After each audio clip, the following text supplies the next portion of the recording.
Smeh je človekovo prirojeno vedenje, s katerim izraža srečo in zadovoljstvo. Je del vedenja, ki ga urejajo naši možgani. Smeh je nalezljiv in že en človek, ki se smeje, lahko izzove isti odziv v drugih ljudeh.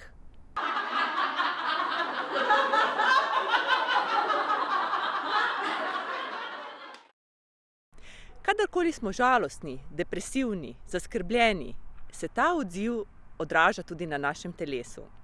Hodimo počasi, govorimo počasi, ponavadi gledamo v tla, se ne družimo in dejansko gibi so zelo, zelo počasni in rigidni.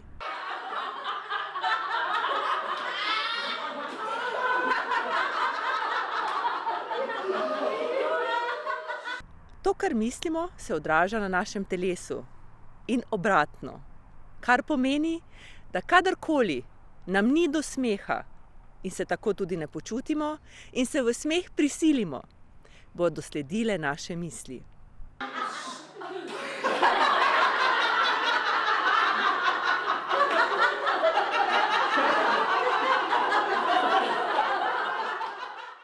Naš um ne loči med iskrenim in narejenim smehom.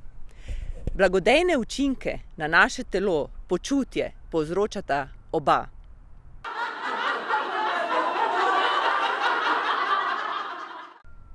Kakšni pa so učinki smeha? Smeh krepi naše zdravje in že rek, da je smeh polovica zdravja, ne drži, kajti smeh je veliko več kot pol zdravja. Dr. Madan Kataria, ustanovitelj joge smeha, pravi, da je smeh najboljše zdravilo.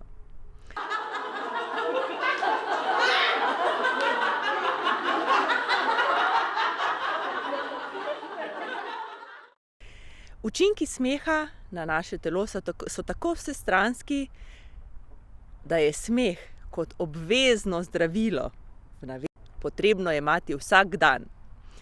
Smeh krepi imunski sistem, prediha telo, krepi naše mišice, vpliva na samozavest, prediha celo naše telo in vsako celico.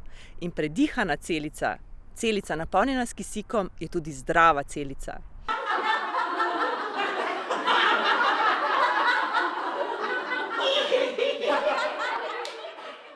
Krepi desno, kreativno polovico naših možganov in s tem pospešuje ustvarjalnost, kreativnost, nove ideje. Smeh je čudežno zdravilo, ki ga nosimo v nas samih. Začeti ga moramo samo uporabljati. Vendar, če se smejemo le 2-3 sekunde skupaj, to ni dovolj. Da dosežemo vse te blagodejne učinke smeha, se moramo smejati najmanj 15 minut skupaj. Bomo zmogli?